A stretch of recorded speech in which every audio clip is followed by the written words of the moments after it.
What's up, guys? We're back for another episode of the Justin Caviar Show.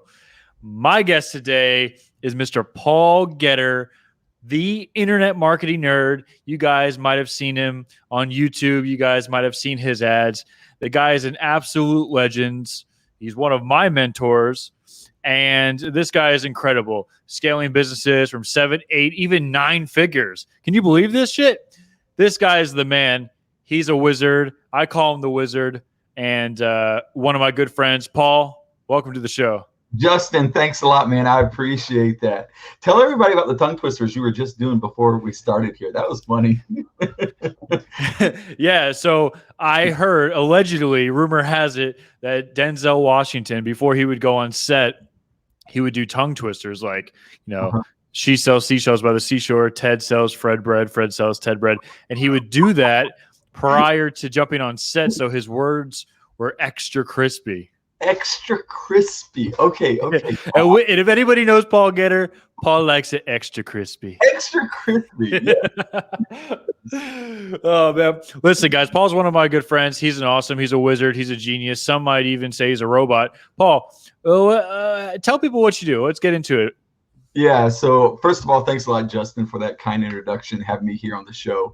I've had the privilege of working with some of the top entrepreneurs online, guys like Tai Lopez, Grant Cardone, Bob Proctor, Les Brown, A-list celebrities, Fortune 500 companies. Really, the list could go on and on. I've been blessed to work with some amazing people. We help people establish, grow, and scale their online presence, whether it's course producers, consultants, content creators, whatever it might be. We work with a lot of amazing people.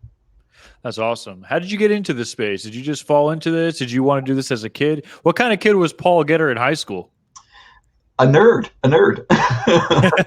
Yeah. So a lot of times people ask me, like, where did you get the internet marketing nerd brand from? I'm like, yeah, that's just like who I am. I'm really a nerd, So yeah, I was a nerd in high school. One of my first jobs was working at Radio Shack. There you go. Like math and science, didn't like sports too much. So yeah, I was a stereotypical nerd. And, a lot of times people ask me the question, like, how did you decide to become an entrepreneur? I'm like, I had bills to pay. And that was just simply, I worked at every type of job you can think of, whether it's McDonald's, car dealerships, just anything and everything that you could think of, telemarketer. I worked it all. And there came a point where I was just, I was in between jobs, also known as unemployed. And one of my friends told me, you need to get on Facebook. And this is when Facebook first got started. And so I started playing around with it. I'm like, this is for kids. And damn kids. Yeah. This is games and stuff. And I realized that there was a business opportunity in Facebook. Wow. That's incredible. I have to ask you, because you've had so many odd jobs. Mm-hmm. What was the best lesson you learned from your worst job? Best lesson from my worst job. Look, I think probably my worst job is what pushed me into entrepreneurship. So I was working for a guy. I was a merchant processor salesperson, where we would call up businesses and we would sell them merchant, whether it's restaurants and just small mom and pop restaurants and local businesses. We would sell them merchant processing services. And the thing about it is, number one, it was a pretty tedious, boring job, not too exciting. But what made it worse is the owner of the company. He would come in and he would just yell and scream at everybody. I mean, he was a jerk of a boss to work for. But I remember, like, he would pull up and he would, be driving a Bentley or something like that. He had a house down by the beach, and I was kind of like, man, this guy's a jerk, but yet he was making a lot of money. And I thought to myself, like, man, if jerks can make good money, why can't I? And so that kind of like pushed me into the world of entrepreneurship. That's awesome. So not a lot of people can get to where you are, right? You have to have the genetics, the tenacity, right? What were some of the things that took you a while to overcome that once you did these specific things, you became the Paul Getter that everybody knows today, right? Because I'm sure you weren't a Paul Getter your whole life. Like the Paul we see today is not who Paul was always. Sure. And hopefully 10 years from now, you would say I'm a different Paul Getter, because we're always evolving, always growing and learning and becoming better. But yeah, it's kind of interesting that there was a phase in my life where I was a very, very introvert type person, very shy. And probably one of my last years in high school, I started breaking out of my shell. And I think one of the most important skills in even these odd jobs I learned, like I said, I did telemarketing. Talk about one of the least desirable jobs. Someone doesn't say when I grow up, I'm going to be a telemarketer. But I think everybody has a mutual disdain for telemarketers. I did telemarketing and I learned how to sell. And I think that is probably a critical skill that anybody can learn, is learning how to sell, learning how to overcome people's objections. And, again, selling is more than just here, buy this, but building relationships, building a rapport and connecting with people. And so I think that was probably one of the number one skills that helped me get to where I am. And then, it's kind of funny, one of our clients that we work with, Tai Lopez and Alex Mayer. Alex Mayer told me, he's like, Paul, a lot of guys in the industry, they're either very tech type people and they're stuck on a computer and they're really good at running ads and they know the details and the data and all of that. He said, or they're very, personable, charismatic, artistic, and things like that. He said, but you're one of the very few people that I've met in the industry that is both very analytical and very, has that creative side. And so I don't know, maybe that makes me unique in a sense. How do you balance that? How does somebody even gain that skill? Is it purely just genetic, or if you look back, maybe you didn't realize it, but back, when you were growing up, is there anything that you could identify what made you acquire that specific skill? Because, what they said is right. You're either super technical introvert or you're outgoing and really good talker, really personable and marketable, but you don't know how to do anything except for like sell. Right? Yeah, like you have the marketers and you have the salespeople, right? It is true, because I've seen, matter of fact, when I'm coaching, consulting for agencies, most of the times I'm consulting and talking with that person that is running the ads, and they are, building the funnels, that type of stuff. And one of their biggest challenges is, how do I get new clients? And I said, chances are you're probably not a salesperson. You need to get a salesperson on your team. So I've seen a lot of successful agencies that, they have someone that's really good at the tech and another person that's really good at sales, and, they work together like that. So, I think part of my upbringing was, I was brought up in a low income home, and, to make money, it was kind of like, you go door to door, knock on people's door and ask them if you can mow their grass. And, if I wanted to go to the movies, I didn't say, hey, Mom, I want to go to the movies. Hey, Dad, I want to go to the movies. I didn't do that because I wasn't going to go, because they weren't giving me money to go to the movies. So if I wanted to go, I had to make my own money. 10, 11, 12 years old, I'm knocking on doors, I'm delivering newspapers, I'm doing whatever. And so that gave me, the ability to work with people, whether it's selling or just that interpersonal skills. And then I think probably my natural tendency, I know my natural tendency is kind of the tech, the computer nerd. So funny thing, 10 years old, probably, about 10 years old, I was programming on computers, which, when I was 10 years old, Justin, I'm not the young guy like you. I mean, if you look closely, I've got some very, to look smart, I actually dye my hair gray. I'm not old. I dye to make, But no, at 10 years old, I was programming, and that's when computers first came out. That was in 1935. We have the large mainframes. You guys like connected wires. It is like, this is our binary system, and you're like connecting Dixie cups and shit. Yeah. So but I'll tell you how it was. Is we did not have hard drives on computers, or if there was hard drives, they were very expensive or so. They had the floppy drives, large disk about this 5 1/4 inches that you had to put in your computer. But that was an added, like you had to pay an extra, I don't know, $300, and $300 back then was like $30,000. So we just had a Tandy 1000 EX from Radio Shack that I think someone threw away, and we found it in a dumpster or something. I don't know how we got it, but we couldn't afford a hard drive or a floppy disk. So when we had to play a game on our computer, there was a book that we had to type up that program, and then we actually had to code that game into the computer, and then we could play the game. And then when we were done, when we turned off the computer, that was gone. So anytime I wanted to play the game, I had to program the game into the computer. So by the time I was 10, 11 years old, I had memorized computer programs so I could play games.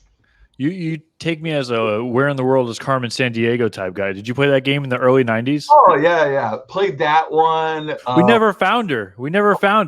She's still missing. And how many people died on the Oregon Trail? Yeah. You always like ran into her henchmen. Nobody ever found her. I don't know anyone that's ever beaten that computer game. Those were the days. Like back when I was a kid, video games had one button. It's just like the Atari. It was a joystick and one button.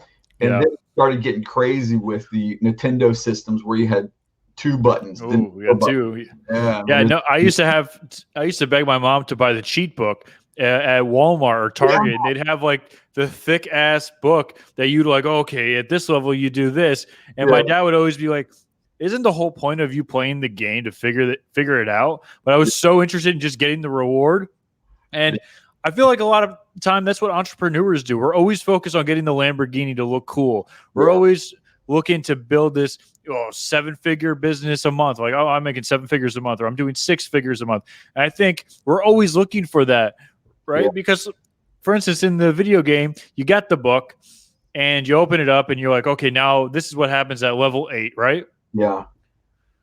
And then you get to level 8 and you're like, okay, What's next? Yeah. And I feel like that happens a lot in entrepreneurs. How do you balance that, being so successful? How do you stay balanced and stay happy, keep going? Because we know money's not an issue with you because you have thousands of clients, and you being at the highest level, you really don't need money anymore. What keeps you going?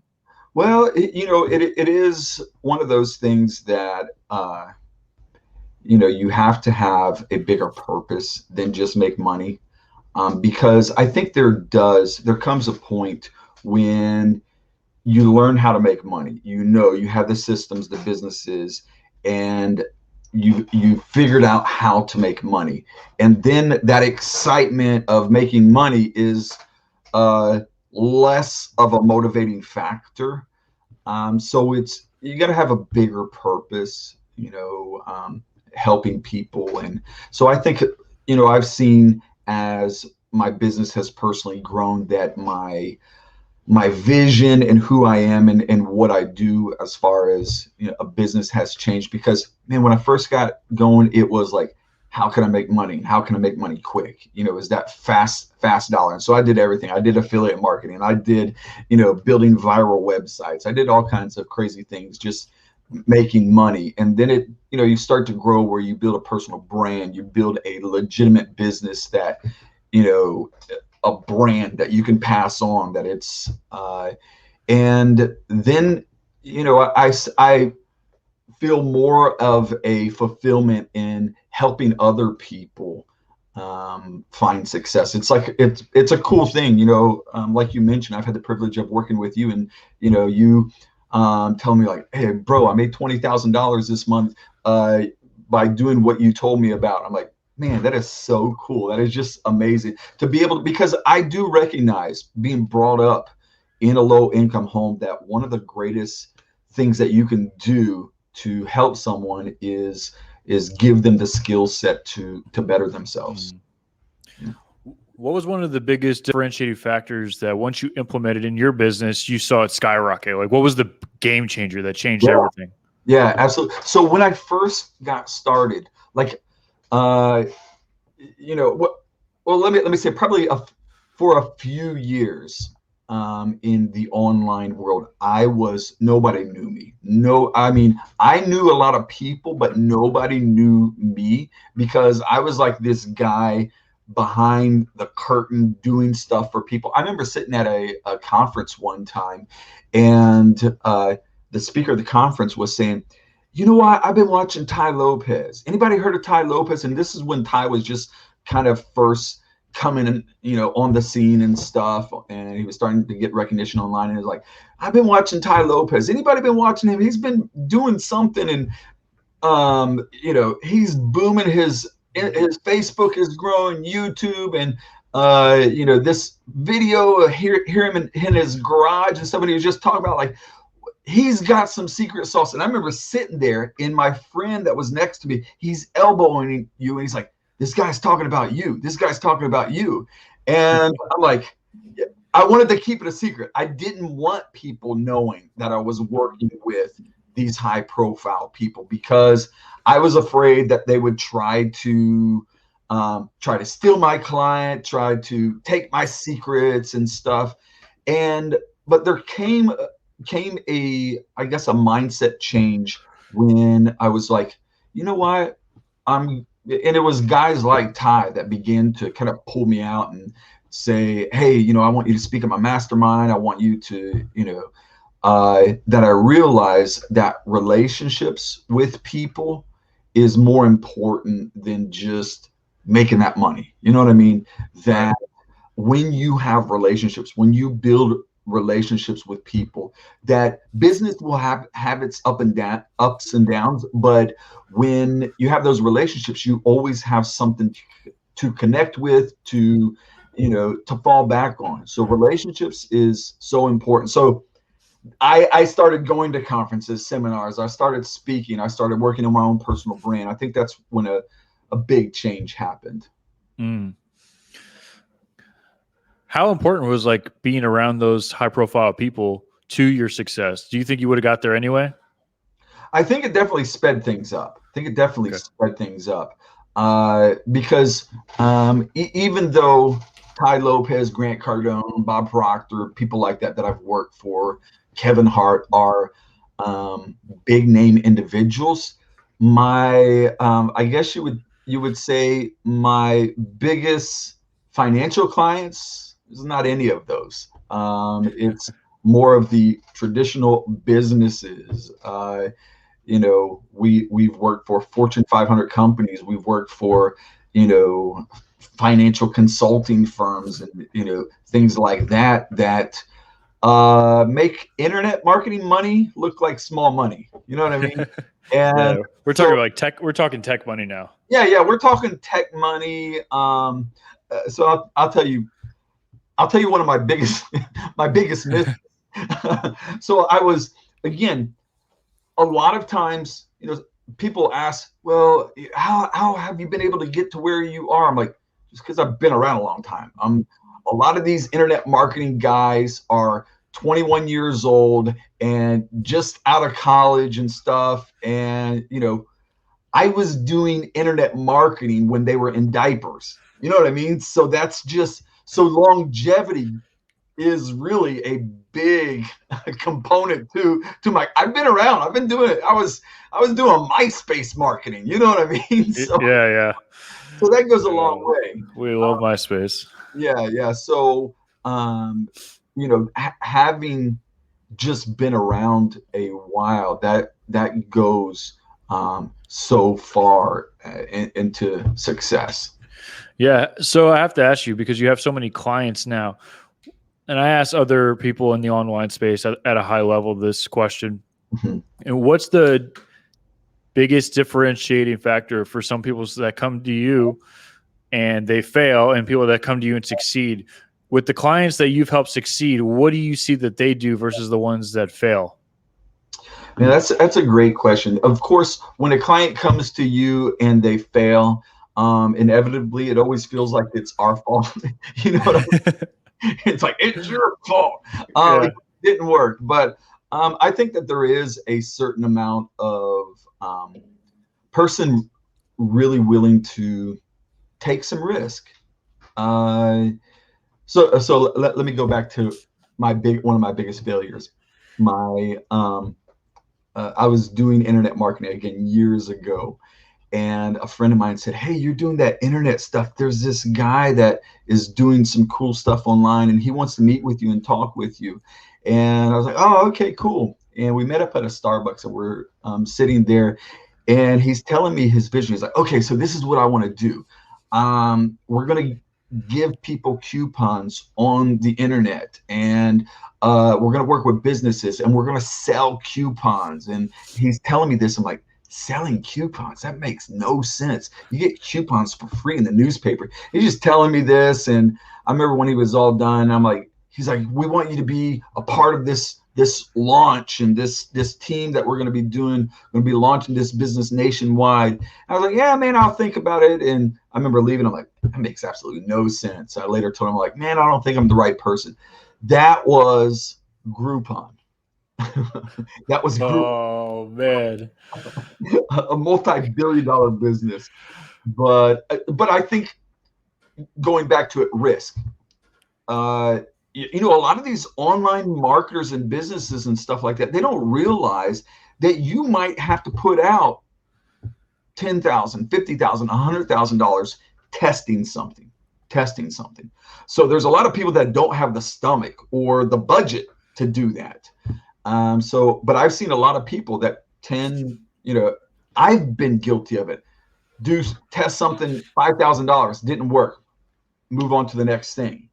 But so there's a lot of investment risk and testing that really probably differentiates the winners from the losers. When do you know when to pull the plug so you don't keep, putting all your savings account into something that will never work? Yeah, I think that's probably like going to Vegas.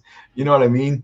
When you go to Vegas, a person that gambles, which I don't gamble, but I know that it makes sense that you say, okay, if I'm down X amount of dollars, I pull the plug.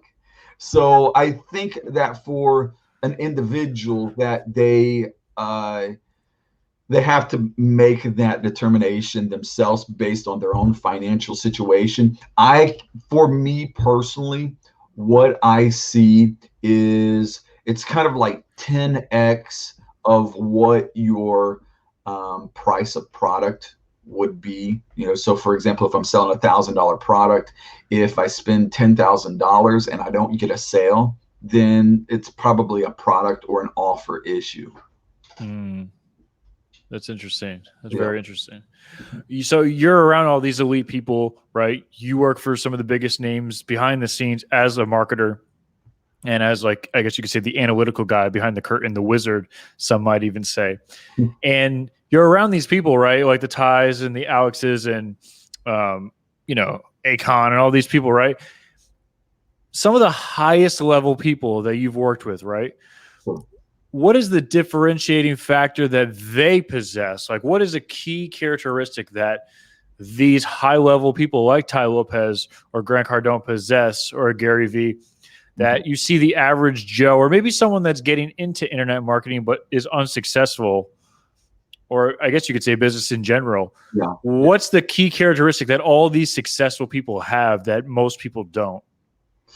Yeah, great question. So I think that when you look at all of these individuals, some people would say, "Oh, they're hard workers." Well, there's a lot of people that are hard workers that are not successful. Have you ever been to Cambodia? A lot of hardworking people. A lot of hard workers, yeah. There's a lot of smart people that are not, successful. So I think it is also critical to an individual to personally define what success is, because quite frankly, some people might look at me and say, he's not successful. Some people might look at Tai, might look at Grant and say, they're not successful. So, you can be successful in maybe making money in your life, but if you can't hold relationships together, if you don't have happiness, if you don't have personal fulfillment. So I think it is important. You have to define what success is. But I think if you look at these individuals, they all have a story that most people don't know. They don't know about the nights of sleeping on the couch. They don't know about,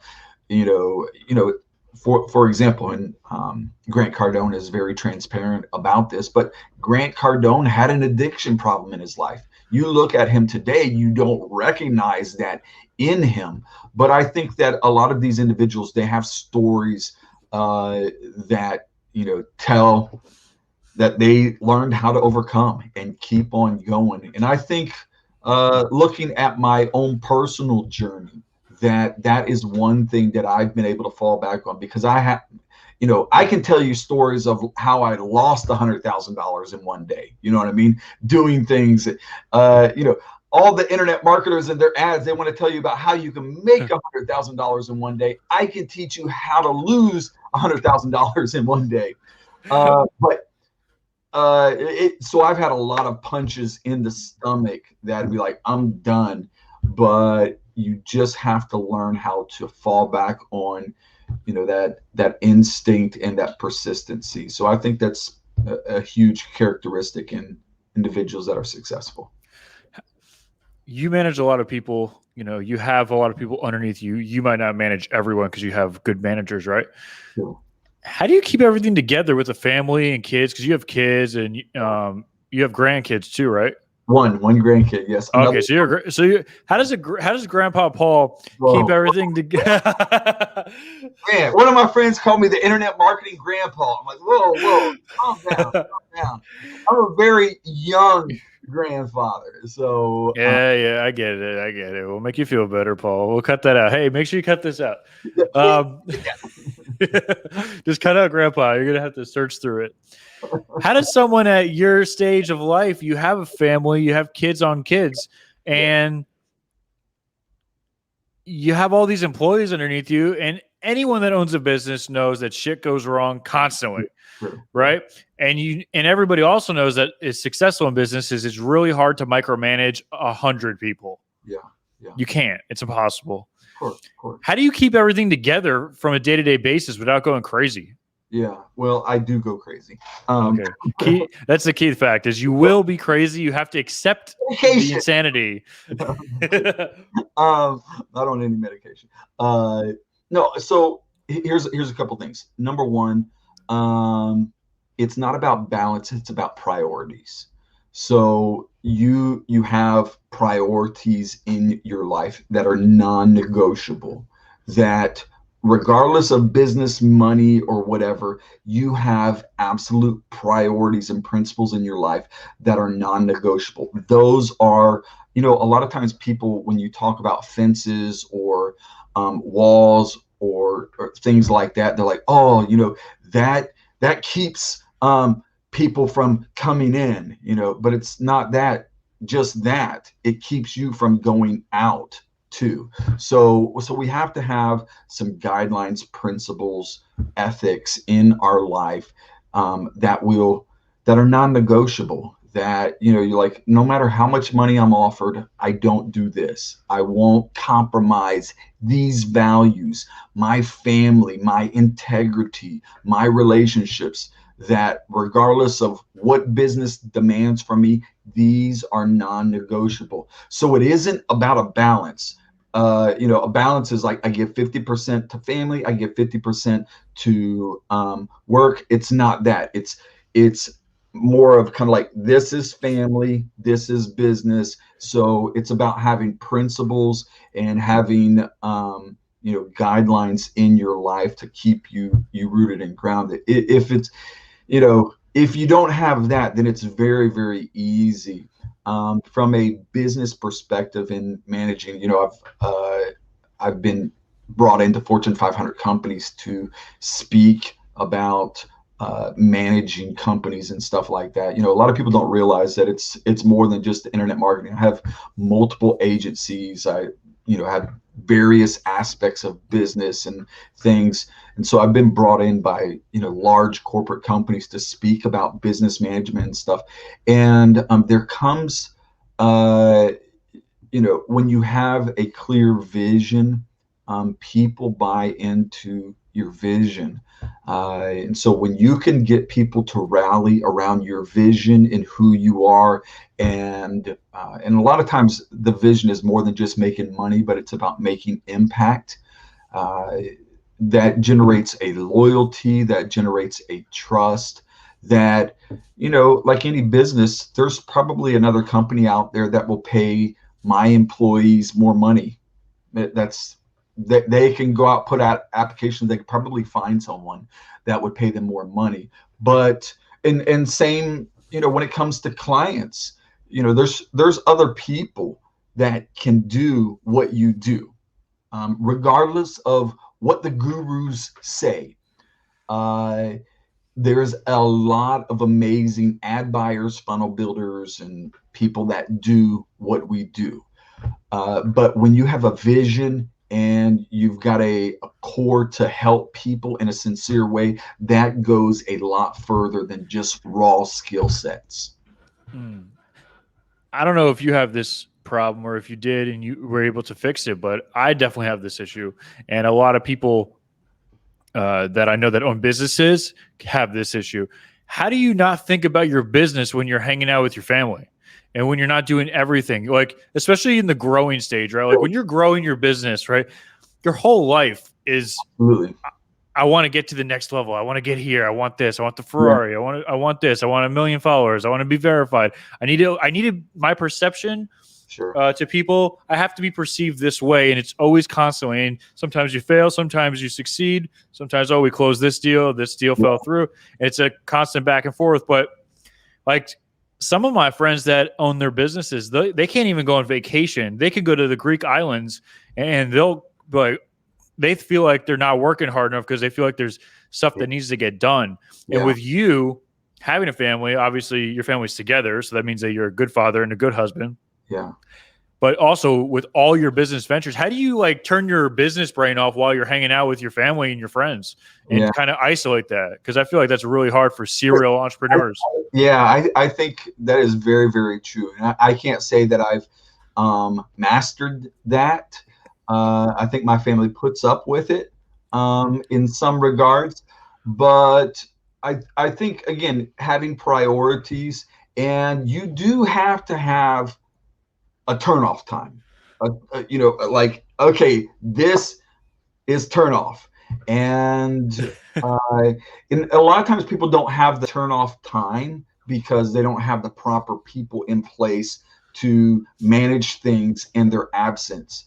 I mean, I go to third world countries that have no internet access, and I can travel around and come back and things are still going. And that's only because I have a good team in place that, they've grown with me. I trust them. I know that the work is going to get done. So I am able to 100% disconnect.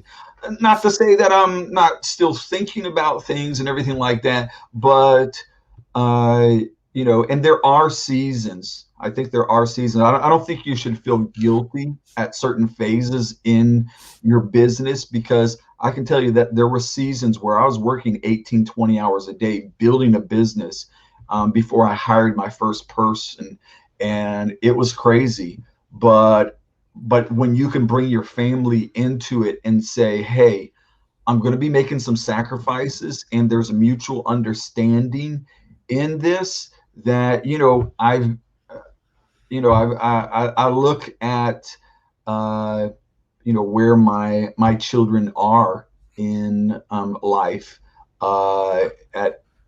They've got amazing careers. And I thank God for it, because when I was at their age, I was trying to figure out, okay, Are we going to get the rent paid? Are the lights going to be turned off? And Yes. I pray that they never have to go through that. But I've given them the skill sets and educate, and in a way, hopefully they would never need to go through that. What lessons did you learn from being a father that you implement in your business, maybe working with employees? Well, every now and then, every employee needs a good spanking. So, disclaimer: Paul is not being serious.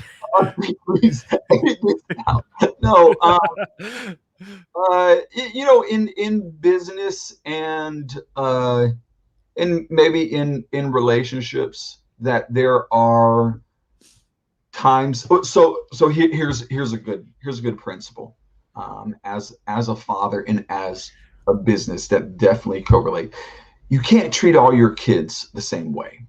That there's a misnomer that, oh, you have to treat all your kids the same, or they'll get jealous and everything like that. But to properly parent children, you have to take into consideration the child's personality, the dispositions, where they are, their age, and everything like that. So if I'm treating my 2-year-old child the same way I'm treating my 5-year-old child, well, there's a problem. You can't do that. So in business, the same way, you can't treat all your employees the same way. That there's you have to learn how to be a chameleon in working with people, and that's probably a business principle that'll go a long way. I'll give you an example, like negotiating with Tai Lopez versus negotiating with Grant Cardone. Two different things. In business, you're going to negotiate with different people different way. You're going to work with people different ways. So same thing in parenting, that you parent your children differently based upon who they are, their personality, their attributes, all of those things. That's interesting. So let me ask you this. I always ask my guests these 3 questions. If Paul had a superpower, or if Paul does have a superpower, what would Paul Getter's superpower be? That's a great question. I would love to fly. I mean, as you can see by Iron Man behind me, I love Iron Man because Iron Man is probably, in my opinion, a possibility. Like Batman. Yeah, he's a human. He's a normal guy. Yeah, he's just really smart and rich. Just technologically advanced. So I've always thought that flying would be, an amazing, cool superpower. If Paul Getter had a billboard and you could only have one message for the rest of eternity to put one message on, what would that billboard say? Man, that sounds like a tombstone. I've asked a lot of people this question, and no one's ever said that. Yeah. I mean, that's basically what it is. I mean, when you walk by a hey, if you die before me, I'll make sure I come to your tombstone, and I'm gonna see your message. I'm like, damn, that's what he would have said. Yeah. So I think my motto from a personal and a business perspective is faith, family, finances. Faith, family, finances. In that priority, my faith in God, my family, and after that, it is finance, business. Right, the finance, to have the freedom for the family. Yeah, absolutely. Because I feel like you're the type of guy that you don't work hard to buy Lamborghinis and show off. You're working hard for a legacy for your family, absolutely. So your kids can look back at like Grandpa Paul. This guy was amazing. They could grab your book and be like, well, this is my grandpa. He was a freaking beast. He was a savage, and his tenacity was unbearable. You couldn't even touch him. And I feel like that's a lot of things of what you do. Yeah, I'm not against fancy cars and everything like that, but it's definitely. Did you just buy a Rolls Royce? No, I'm just kidding. What books have you gifted besides your own in the past 5 years to employees, family members, colleagues, etc.? Yeah. So I love Russell Brunson's books. So a lot of my coaching students and everything like that, Russell Brunson's books. So whether it's Traffic Secrets, .com Secrets, all of those. Which one's your favorite? Because I'm reading Traffic Secrets right now, and I love it. Yeah, so I think you got to start with Expert Secrets. Expert Secrets from there. It's amazing book. I'm looking up because I've got a lot of books up here. So again, from a business perspective, Gary V's Crush It book is an amazing book.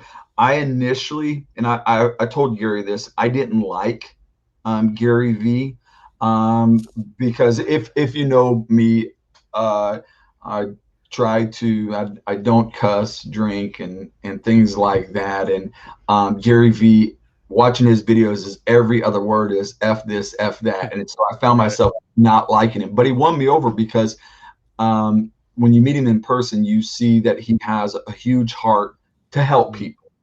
Super nice guy. I've met him before. Yeah. So that's a great book. And then obviously from my faith perspective, the Bible is a book that will change anybody's life. Absolutely. And even if you're not religious, just the messages you could take out of there and the stories, you could implement that to anyone. It's the book of Proverbs. I always tell people is an amazing book for business. Yeah, absolutely. 100%. There's a lot of core values that you can implement in your business. And even if you're not religious, you can, that's definitely going to help you out. Awesome, man. So how do people reach out to you? They want to work with you. They want to buy your book. I don't know. They want to, come to your house, sleep over. How do they reach out to you? Don't do that. Yeah, easiest way to get in contact with me is on Instagram. That's my preferred platform. My Instagram handle is Paul. Just Paul is my Instagram. How'd you get that? I always wondered. Did you buy that? Man, when you spend enough money with Mark Zuckerberg, he'll do anything for you. So I got connections. I got the connections. He's got the connections. Yeah, so that's the easiest way. Connect with me on Instagram. Okay, cool. And then do you have like a newsletter or an email list that someone can reach out to you, get updates from you? Hit me up on my website. My website is paulgetter.com. paulgetter.com. paulgetter.com, Instagram handle @Paul. Yes, that is PAUL @Paul. And Mr. Paul Getter, he is the man. Any last words before we end this thing? No, Justin, again, thank you very much for your time having me on this podcast. You're a rock star, bro. I really appreciate our friendship and our connection.